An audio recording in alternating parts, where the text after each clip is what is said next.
Meus irmãos, muita paz.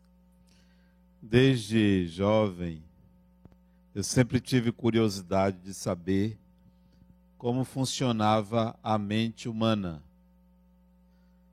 Mais tarde, quando decidi estudar psicologia, comecei a me inteirar o percurso que existia entre uma sensação física, a formação de uma emoção, de uma ideia, e acontecia no corpo e na mente. No corpo não era difícil saber, basta estudar um pouco de anatomia, de fisiologia, você sabe o percurso de um estímulo até ele chegar a uma resposta orgânica. Mas a minha grande dúvida era como funcionava a mente humana. O que era um pensamento, uma ideia, um conceito, um sentimento. Isso me fascinava saber. Mais ainda, eu queria entender como é que as pessoas pensavam de forma idêntica. Será que todos nós temos uma dinâmica comum? Será que o ser humano, todos os seres humanos, pensam da mesma forma, na mesma estrutura psíquica? Então, eu tinha essa dúvida. Mesmo tendo feito todo o curso de psicologia, eu não consegui responder a isso. Como funciona a mente humana? É como se eu quisesse saber da arquitetura da mente, da estrutura, não onde ficava, porque isso eu já sabia, não era no corpo físico. Tinha consciência de que a mente humana se situa num campo organizador chamado de perispírito. Eu já sabia disso, mas não sabia como é que funcionava. Mesmo estudando psicologia, mesmo estudando filosofia, eu não conseguia entender. Até que, por volta de 1983, 31 anos atrás,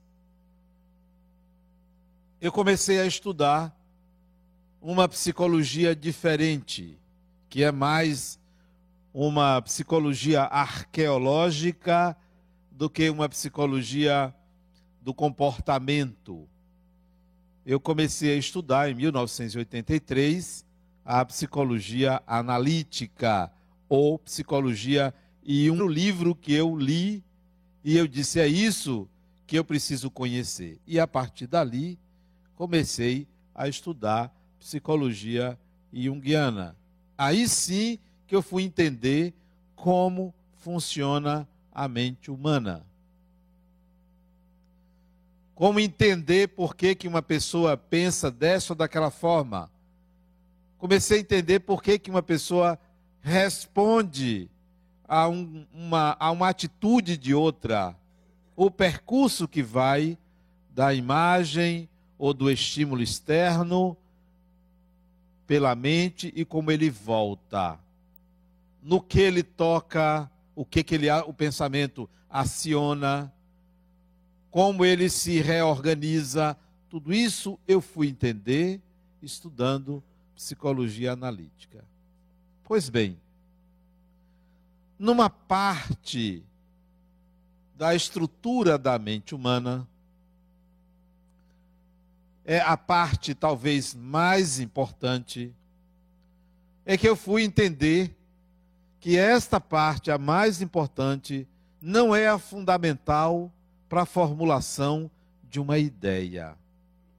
Não se preocupem que eu vou explicar tudo o que inicialmente eu estou dizendo para aqueles que não são familiarizados com a psicologia. Todos sabem que nós temos uma consciência. Consciência. Todas as escolas psicológicas falam que o ser humano tem uma consciência.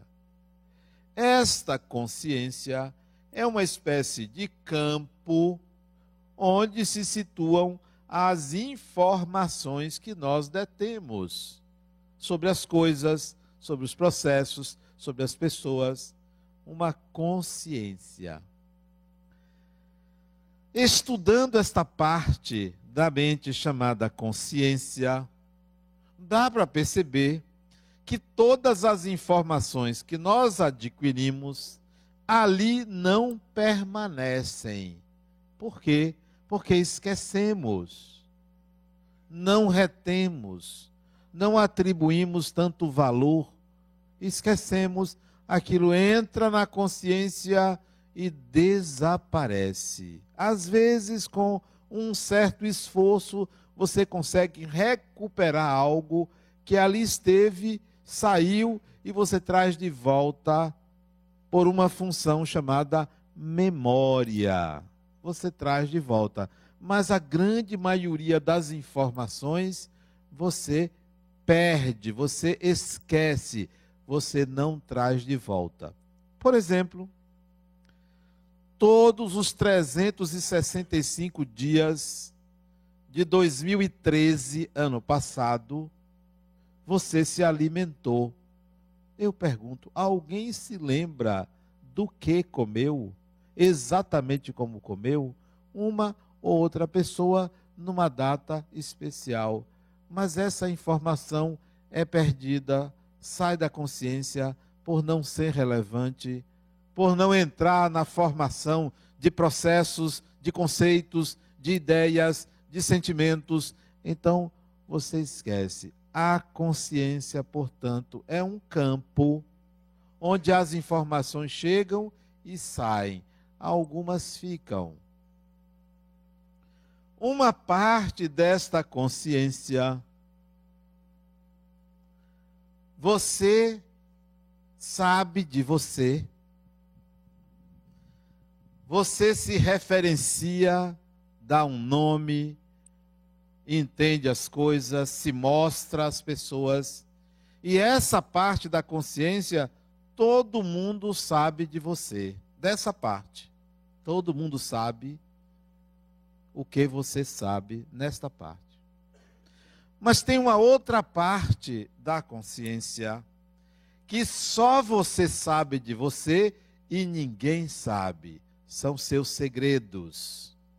Ninguém. Uma parte que ninguém sabe, só você. Aquela outra, todas as pessoas sabem, inclusive você. Mas há uma outra que você retém, que você segura, que você não fala, nem de pé junto, você não diz. De pé junto, quer dizer, nem morto você fala. Pé junto é morto. Você não fala. Então, tem uma parte que todo mundo sabe, porque você também sabe, mas tem uma outra que só você sabe. Mas tem uma terceira parte da consciência que você não sabe, mas todo mundo sabe. As pessoas percebem, as pessoas veem, mas você não sabe. Você se trai. Você nem sabe que aquilo está acontecendo, mas todo mundo está vendo.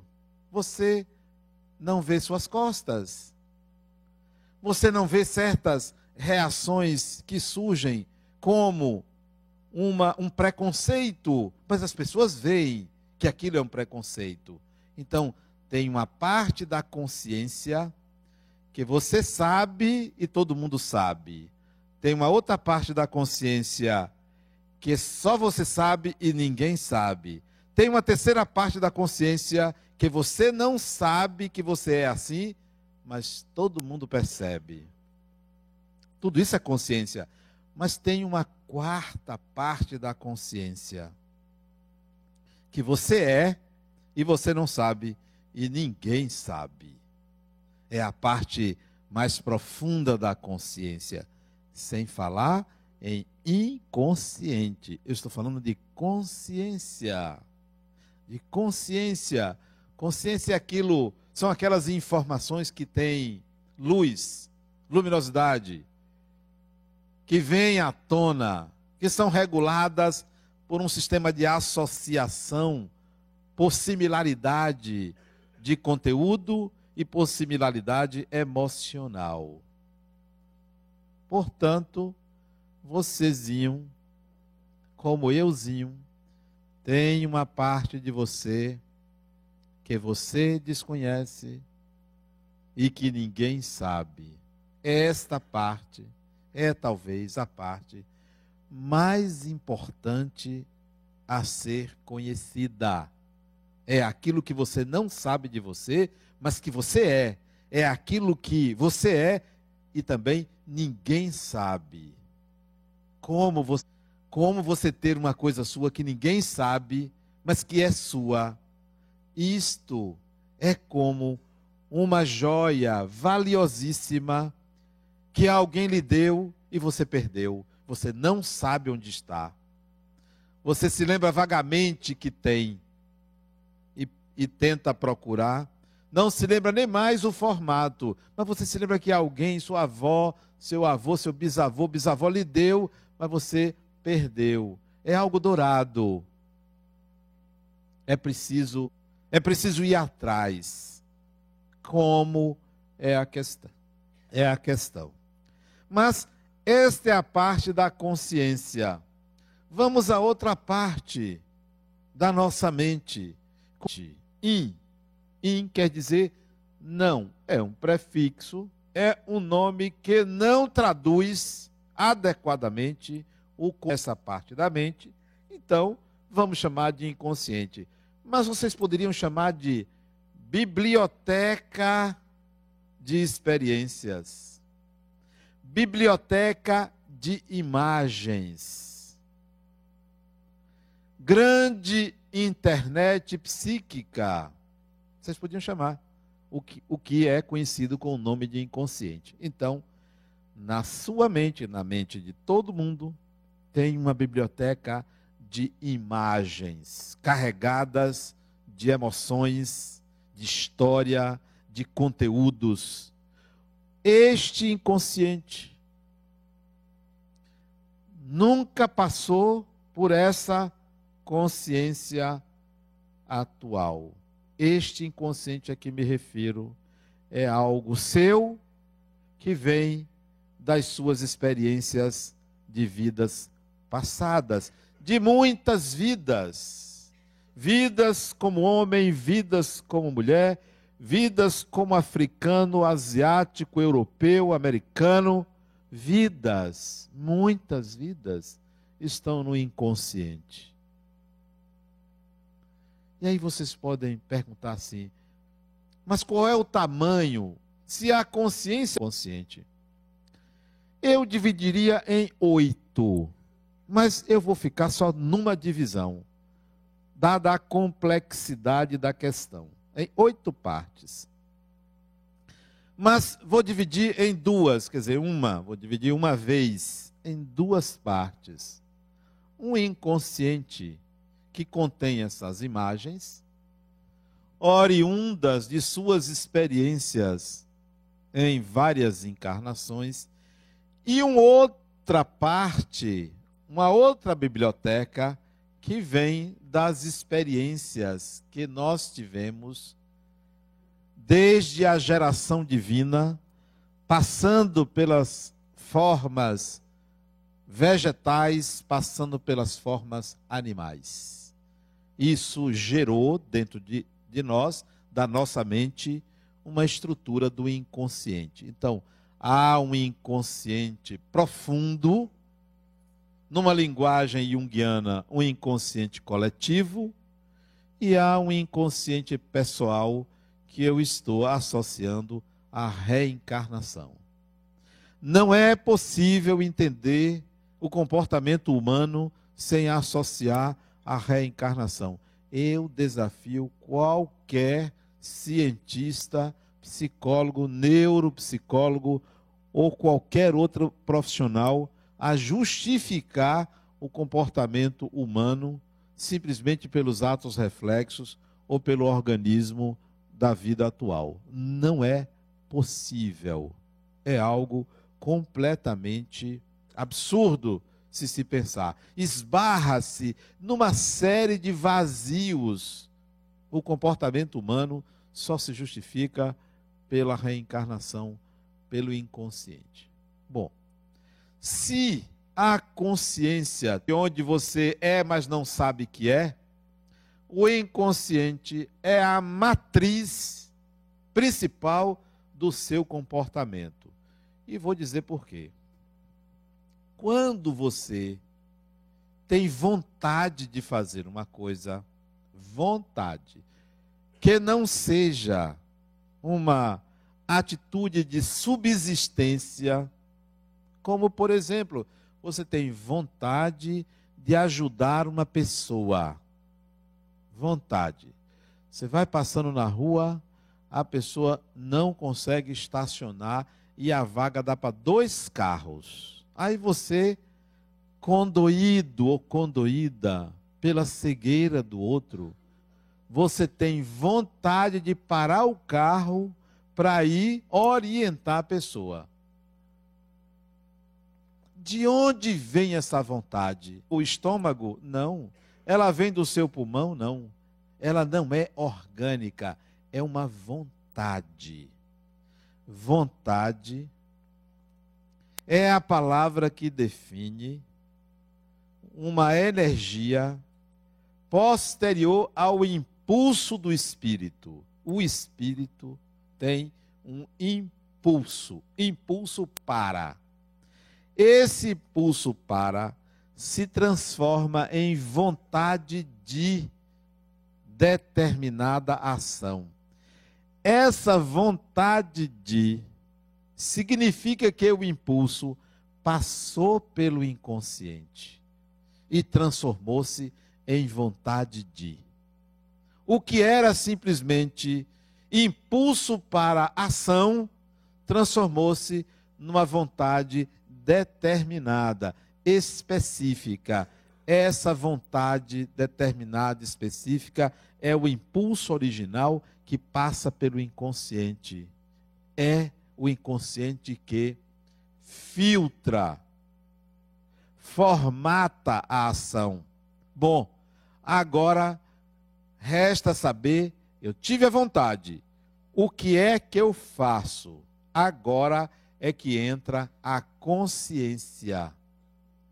A consciência vai entrar, porque no inconsciente não tem leis de trânsito. No inconsciente não tem barbeiragem. Não tem como é que estaciona. Isso está na consciência. Porque se você não tirou carteira de motorista, não sabe dirigir, nunca dirigiu o carro, a vontade de ajudar pode existir, mas não haverá a ação, porque na consciência não tem os elementos capazes de realizar aquela vontade. Tudo passa pelo inconsciente.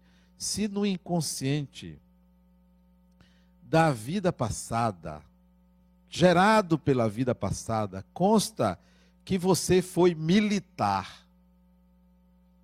Primeira ou Segunda Guerra Mundial, você estava lá matando gente, com uma sede de matar imensa para defender seu país, numa atitude translocada, porque isto é um absurdo, matar pessoas. Digamos que você fez isso. Isso está lá guardado no inconsciente pessoal. Você reencarna aqui no Brasil, ganha esse prêmio de reencarnar num país maravilhoso como esse. Aquela matriz está lá. A consciência hoje diz assim: não matar. A consciência diz cuidar de pessoas. Digamos que você resolva ser médico ou médica. Veio para salvar, para curar, para cuidar. Mas lá tem aquela experiência, aquelas imagens de dilacerar os corpos com baioneta, com balas, com canhão, com o que for. A vontade de ajudar passa pelo inconsciente. Como é que ela vai aparecer? Ou esse médico torna-se alguém que supera todas as dificuldades do sistema de saúde, que é um caos, e se mostra um grande médico e benfeitor, porque ele está tentando apagar aquelas imagens do passado. Ou aquelas imagens começam a influenciar, ele diz assim, sabe o que eu vou fazer? Eu vou ser cirurgião. Eu vou costurar o que eu cortava. Isso poderá acontecer. Eu disse, minha filha, você deve ter cortado um bocado de gente no passado, porque hoje você se dedica, e ela adora fazer uma sutura, adora costurar, adora cortar, mas adora costurar. As imagens que estão no inconsciente, elas são determinantes. Determinantes. Elas decidem muito mais a sua vida do que você imagina. O que vai mudar esse determinante é a consciência. Onde é que está o eu? O eu está na consciência, mas o espírito não está na consciência. Ele dirige a consciência. Dirige a consciência. Razão pela qual coloque na consciência o melhor possível, para que o que vier do inconsciente seja formatado da melhor maneira. E quanto mais você descobrir esta parte inconsciente, suas tendências que estão no inconsciente, melhor. A psicologia analítica chama isso a personalidade desconhecida, negada, não percebida. Todo inconsciente é sua sombra. Tente acessar essa sombra. E acessar essa sombra significa analise suas tendências. Não é o que você faz, é para o que você tende. Para o que sua vontade é direcionada. Antes de você fazer, antes de você plasmar, antes de você materializar. Tente perceber suas tendências. Uma vez eu tive vontade de torcer o pescoço de uma pessoa. Não fiz, isto é, quem eu sou minha tendência. Eu sou minha tendência. Eu sou aquele que pegou essa imagem do inconsciente e torceu o pescoço de uma pessoa. Não fiz porque na consciência tinha assim, Adenauer, não é a hora. Não é a hora. E aí eu não fiz. Até hoje não fiz. Eu estou aguardando a hora, né? Mas a tendência está lá. Nós temos tendências. Isto é o espírito que você é. O que você faz é uma espécie de atualização dessas tendências. É a nova formatação dessas tendências. Daí, não julgue uma pessoa pelo que ela faz. Nem de bom, nem de ruim. Porque se de ruim, é uma continuação de certas tendências. Se de bom, pode ser uma nova forma de fazer aquilo que fazia ruim. Então, uma pessoa não pode ser julgada, enquadrada por uma encarnação. Ah, fulano é uma pessoa maravilhosa e morreu. Sim. Morre bom e morre mal. Ah, mas morreu cedo. O tempo é relativo para o espírito. retornar aos 10 anos, aos 40, aos 50, aos 100 anos, há fundamentações no próprio espírito para um retorno considerado precoce. O fato é que uma pessoa não pode ser julgada por uma encarnação. A lei humana, às vezes, julga-se sem provas, por presumir-se que. Por presumir-se. Mas, espiritualmente, não. Quem é você? O que é que você tem feito nas suas 20 últimas encarnações? Isto é, nos últimos 2000 anos. O que é que você tem feito? Aí a gente vai ver quem é você. Mas o sujeito mal chegou a uma ideia positiva. Fez um benzinho ali e você transformou ele em santo. Peraí, que é isso? Não. Ou então, cometeu um deslize, você quer condenar a pessoa. Não, não pode ser. Nós não podemos fazer assim. Eu me lembro de uma pessoa que trabalhava aqui na fundação, que ele roubou. A supervisora disse, vamos botar para fora. Eu disse, não, vamos dar uma chance ao rapaz. Ele roubou de novo. Não, vamos dar outra chance ao rapaz, né? Roubou pela terceira vez. Ele disse, olha, eu vou demitir. Eu disse, mas aqui quem manda sou eu. Você não vai demitir. Vamos botar ele afastado de dinheiro. Vamos botar ele em outro lugar. Botou ele em outro lugar, ele já tirou uma coisa de outra pessoa, né? É uma tendência do rapaz, né? É uma tendência. Vamos ajudá-lo a mudar essa tendência, né? Mas ele não aguentou, porque todo mundo só ouvia como amigo do alheio, ele aí teve que sair. Mas por mim, ficava aí. Mesmo que amarrado numa cadeira, ele ficava aí. Só porque o rapaz tem essa tendência, você vai botar ele para fora? Só por isso? Não precisa. Aqui é o lugar onde nenhum a menos. Vocês já assistiram esse filme? Quem assistiu esse filme? Nenhum a menos.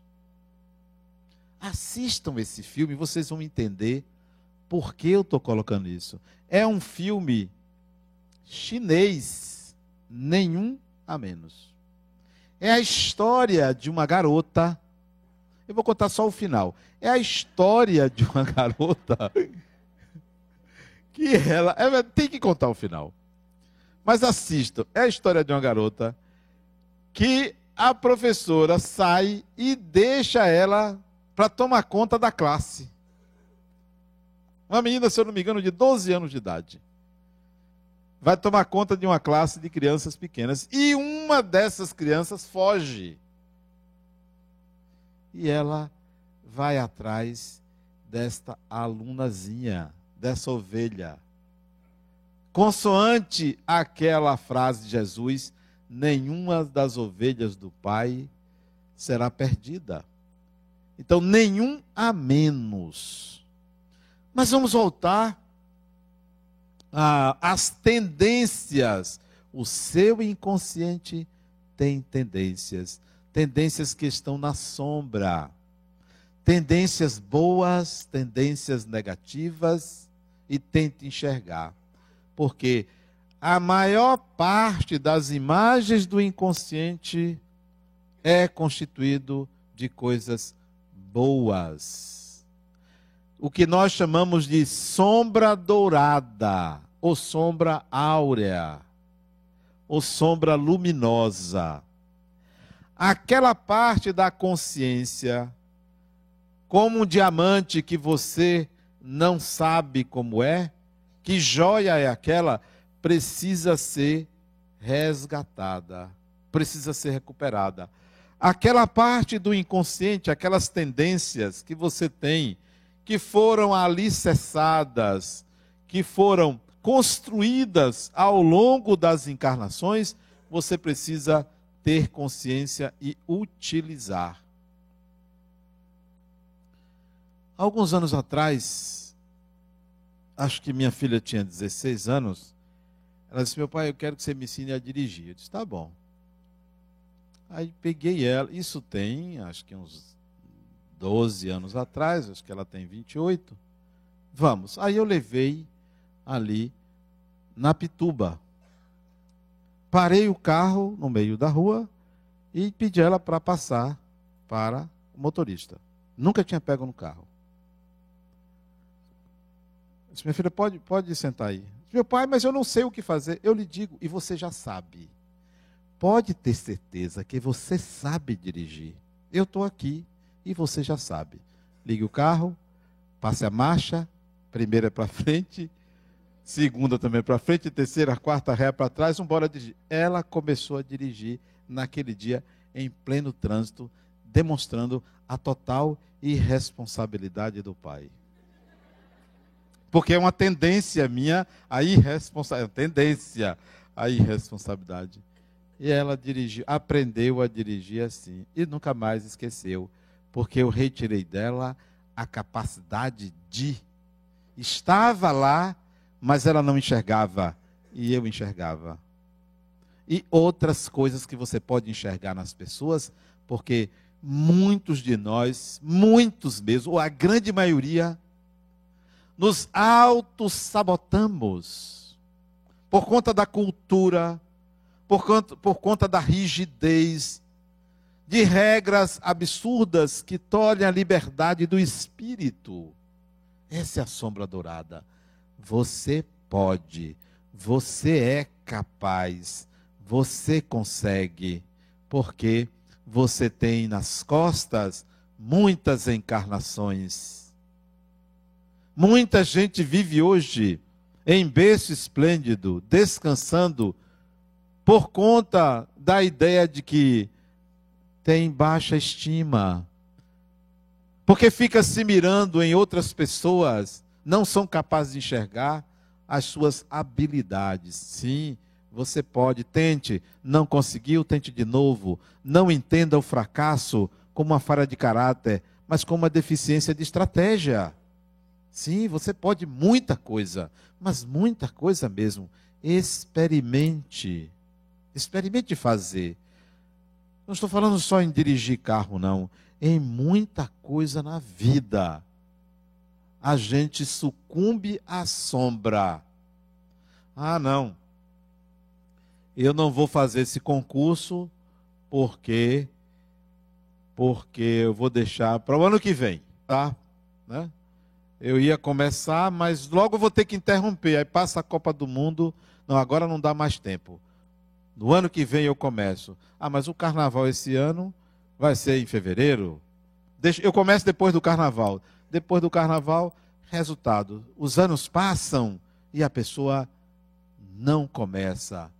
Por uma tendência, inércia e por uma falta de percepção das suas capacidades. Todo ser humano é capaz de. Se vocês imaginarem que Einstein, gênio, cientista, era péssimo aluno de matemática, vocês vão ficar surpresos com isso. Péssimo aluno de matemática. Não tinha competência para aquilo. Ele se descobriu alguns anos depois, porque estava na sombra. Estava na sombra. Quantas coisas suas estão na sombra? Você não enxerga porque a maioria de nós tem uma vida out, para fora. Quem olha muito para fora, sonha. Quem olha para dentro, acorda. Isso é de Jung, não é meu. Olhar demais para fora, você está sonhando, porque isso, muita coisa, é ilusão, é construção da nossa mente. Olhe para dentro, que você vai encontrar maravilhas. Outro dia uma pessoa me disse, não sei se foi aqui no centro, ou se foi algum paciente, algum tempo atrás, que ele me perguntou se era espiritual. Que ele estava em casa, olhando no espelho, e o espelho caiu em cima dele. Não machucou, porque não quebrou. Ele conseguiu segurar o espelho. Ele conseguiu segurar, não quebrou. Me perguntaram de novo, eu acho que foi um espírito que fez isso.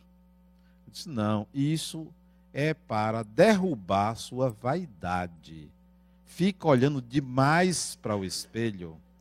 Tenho certeza que você estava olhando de lado, olhando para cima. Não é, ele disse, realmente era. Olha demais para fora. Olha demais para fora. Olhe para dentro de você, que você vai encontrar maravilhas dentro de você. Em meio a algum lixo. Claro, dentro de nós tem lixo.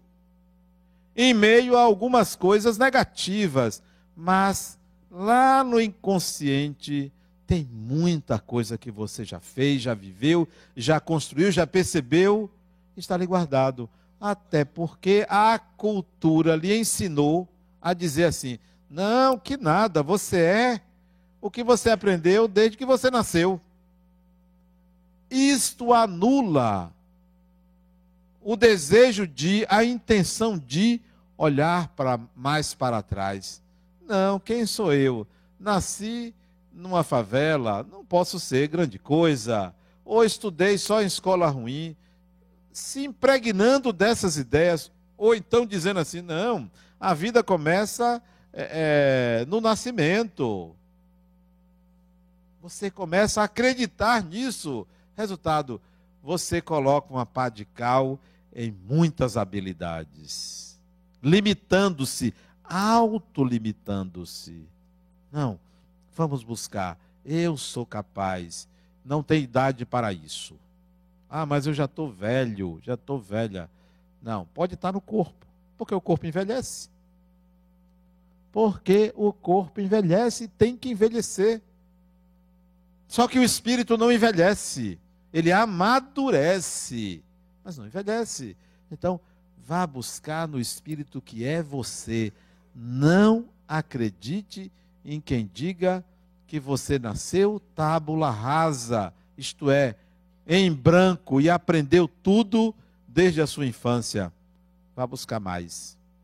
Vá buscar mais. Nem sempre o conhecimento é adquirido nesta encarnação. Às vezes, vem quase que de graça. Eu tinha um colega, que ele era um gênio, um gênio. Eu o invejava quando estudávamos no colégio militar. Ele tem minha idade. Outro dia eu vi a foto dele no jornal, ele dirige uma entidade aqui em Salvador. Um gênio, um gênio. E ele escreveu um e-mail para mim,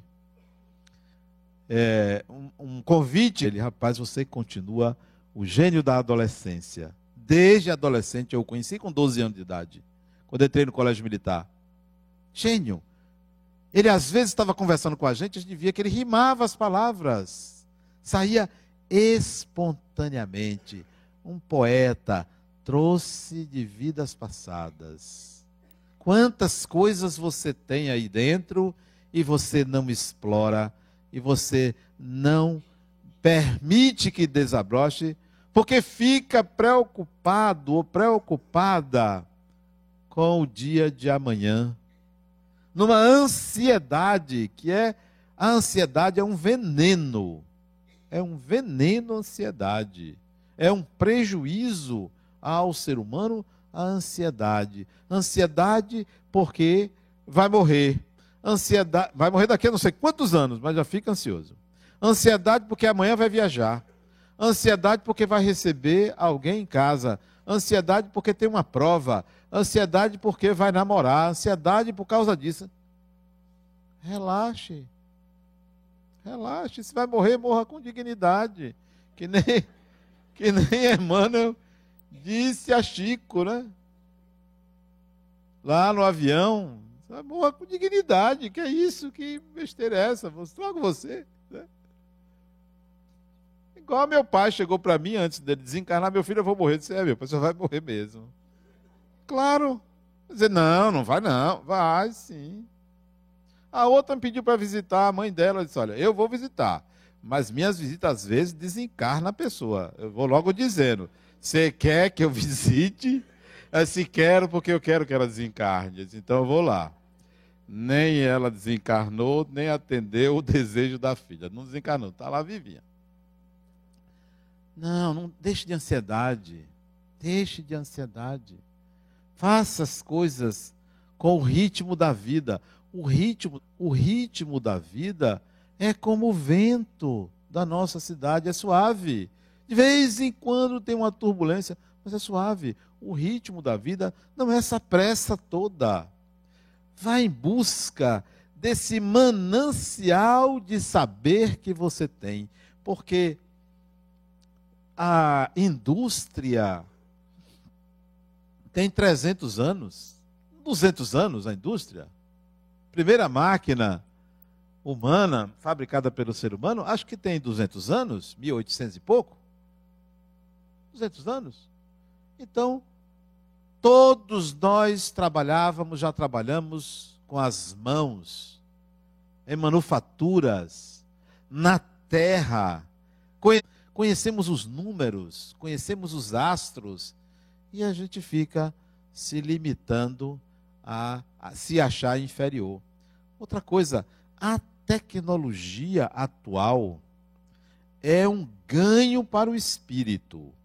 Números, máquinas, celulares, tablets, computadores, isso é um ganho para o espírito. A biblioteca do inconsciente para uma nuvem ou para a internet, para viver experiências espirituais, verdadeiramente espirituais. A tecnologia vem a serviço da evolução do espírito.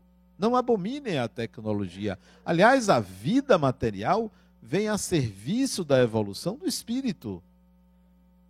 Estas pode ser vista nas meditações. Eu tenho um paciente que ele vai fazer uma viagem que nem... Cadê Rita? Que nem Rita veio me dizer que ia viajar. Ele também vai viajar. A primeira coisa que eu disse a ele: fulano, sabe o que você deve fazer nessa viagem? Ao invés de você ir para o oba-oba, vá andar na praia. Vá refletir sobre as besteiras que você faz aqui, né? Porque se tem que dizer, eu digo logo.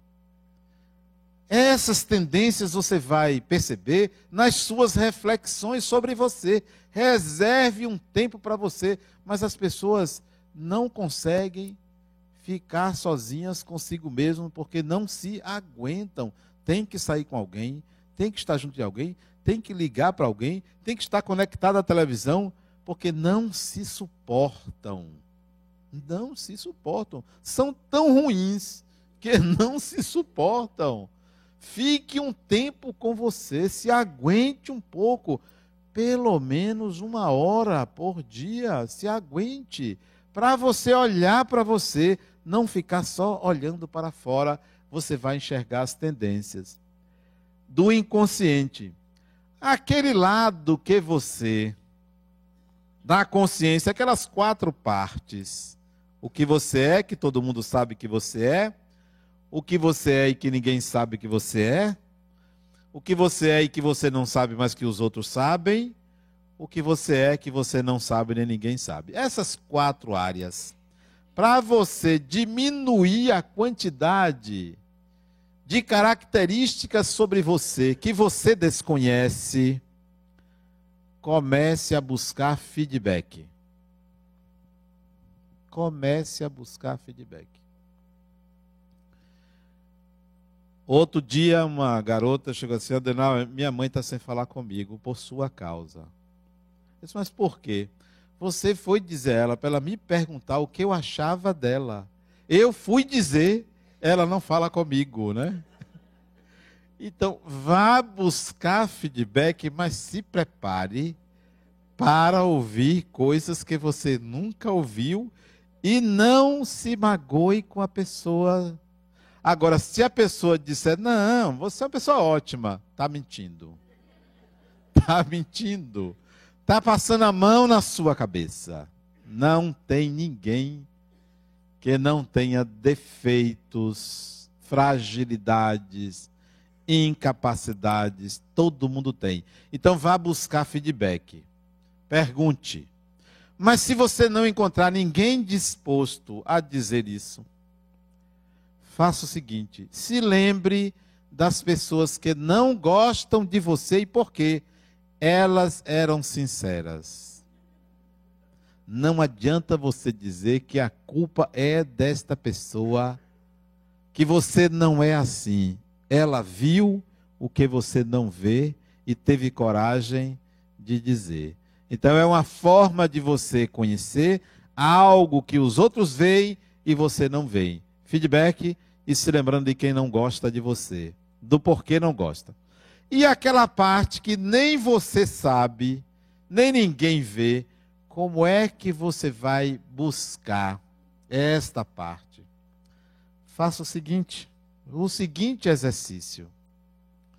Vá em locais onde há dor, sofrimento, miséria, ilegalidade.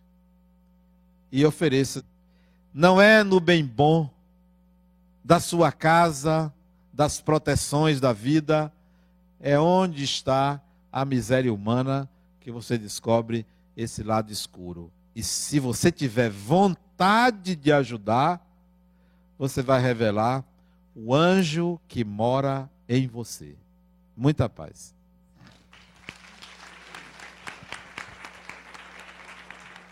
Bom, vamos ao passe e à oração final. Convidamos os médiuns passistas a ocuparem as suas posições. Fechemos os nossos olhos,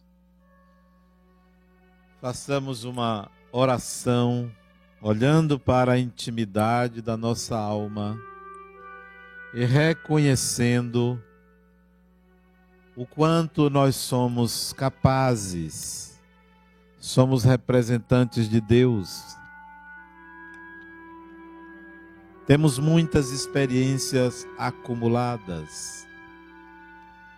Olhemos para as tendências, mas não busquemos apenas as tendências negativas, mas principalmente relacionando na consciência as tendências positivas que nós temos.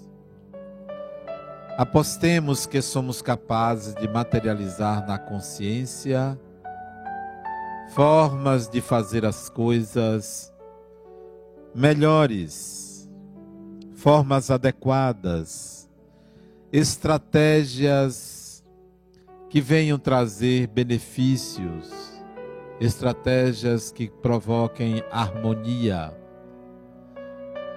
formas que tragam felicidade para nós e para o nosso semelhante. Nesse momento, lembremos da fala de Jesus que disse: brilhe a vossa luz. O Mestre Jesus já identificava em cada um de nós a luminosidade interior. Confie na sua luz. Coloque sua luz em seus atos, para que a sua vida se transforme numa representação do divino. Sê conosco, Jesus, que a tua paz nos leve de volta aos nossos lares.